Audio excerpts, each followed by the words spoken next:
आज की इस वीडियो में हम निर्जला एकादशी पर घड़े का दान कैसे करें, किसे करें, उस बारे में जानेंगे। तो चलिए हम अपनी वीडियो शुरू करते हैं। निर्जला एकादशी के दिन घड़े का पूजन आप अपने घर के मंदिर के सामने भी कर सकते हैं या अलग से किसी स्थान पर भी आप निर्जला एकादशी के दिन घड़े का पूजन कर सकते हैं। तो हम मिट्टी का एक कोरा घड़ा लेंगे, इसे धोकर हम साफ कर लेंगे। उसके बाद आप छोटा घड़ा ले सकते हैं या आप इसकी जगह पर बड़ा घड़ा भी ले सकते हैं। हमने कोरा घड़ा लिया है तो इसे अच्छे से पहले धोकर हम साफ कर लेंगे। फिर एक प्लेट में थोड़े से तिल डालेंगे और उसके ऊपर हम इसे अच्छे से रख देंगे। फिर इसमें हम पीने वाला शुद्ध जल भरेंगे। इसे हमें पीने वाले जल से ही भरना है।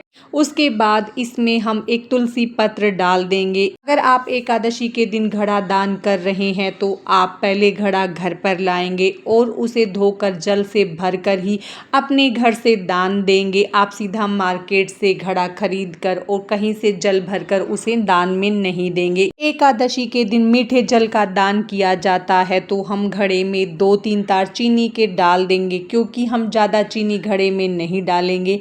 कोरा घड़ा है तो वो खराब हो जाएगा। उसके बाद हमें जो चीनी दान करनी है उसे हम किसी कटोरी या प्लेट में लेंगे और उसे घड़े के ऊपर रख देंगे।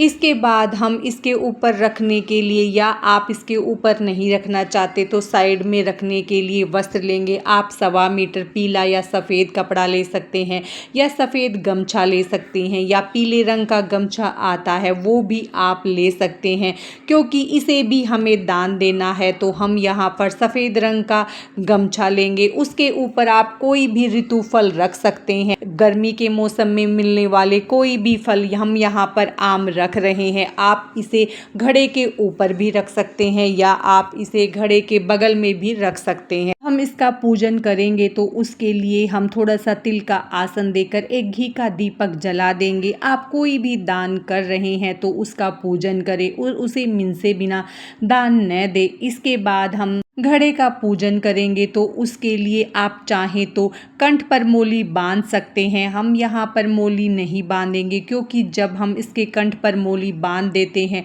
और इस पर स्वास्तिक बना देते हैं तो जब हम इसे दान करते हैं तो कोई इसे लेता नहीं है। तो इसके लिए हम मोली इसके ऊपर ही रख देंगे और हम इस पर छोटा सा तिलक कर देंगे। फिर हम दीपक का भी पूजन कर देंगे। उसके बाद हम कुछ दक्षिणा रखेंगे।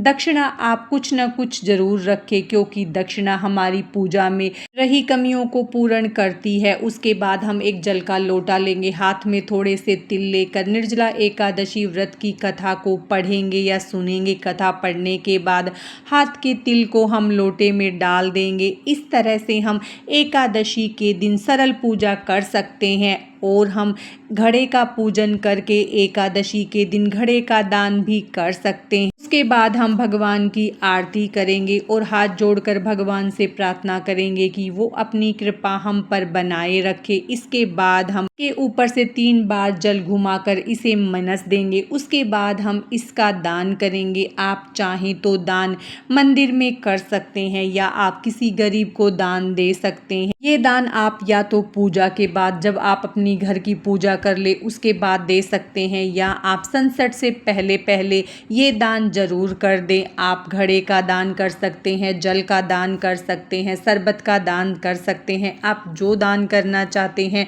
वो आप एकादशी के दिन सनसेट से पहले पहले कर ले, क्योंकि एकादशी के दिन ही जल के दान का और घड़े के दान का विशेष महत्व होता है। तो हमें एकादशी तिथि पर ही जल का और घड़े का दान करना चाहिए। इस बात का हम ध्यान जरूर रखेंगे। अगर आप इतना दान नहीं करना चाहते तो आप सिर्फ एकादशी के दिन जल का दान कर सकते हैं। घड़े का दान कर रहे हैं तो आप मंदिर में कर सकते हैं, पंडित को दे सकते हैं, किसी गरीब को दे सकते हैं, या इस टाइम बहुत से लोग प्याऊ बनाकर रखते हैं तो आप वहां पर भी अपने घड़े को रख कर आ सकते हैं। अगर आपसे संभव हो सके तो उसमें आप सुबह हर रोज़ जल भर कर आ जाएं, जिससे जितने राहगीर उसमें पानी पिएंगे तो आपको उतना ही पुण्य पुण्य प्राप्त होगा। निर्जला एकादशी को साल की सबसे बड़ी एकादशी माना जाता है, तो आप इस दिन जल का दान जरूर करें, क्योंकि हम निर्जल व्रत रखते हैं और इस दिन हम जितना जल पिलाएंगे उतना ही हमें पुण्य मिलेगा।